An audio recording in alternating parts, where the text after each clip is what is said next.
Kuelekea msimu wa mwisho wa mwaka, Mamlaka ya Hifadhi ya Eneo la Ngorongoro inaendelea kuwakaribisha Watanzania kuja kutembelea katika hifadhi yetu ya Ngorongoro. Tumeanzisha programu ambayo ni ya kuhamasisha utalii wa ndani, na programu hii inaelekea moja kwa moja kwenye shule za msingi, shule za sekondari, vyuo pamoja na watu wa sekta binafsi.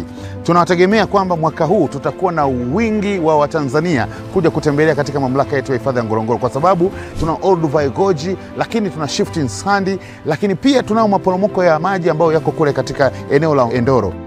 Ndugu wa Tanzania, ni wakati sasa wa kuja kufunga safari na kutembelea vivutio ambavyo tuko navyo mahali hapa, ambavyo Mwenyezi Mungu Tanzania ameibariki sana. Mwambie jirani yako, sikukuu yako mwaka huu itakuwa wapi? Hakuna mahali popote zaidi ya eneo la hifadhi ya Ngorongoro. Karibu sana uweze kujionea vivutio tulivyo navyo, na Mwenyezi Mungu akubariki.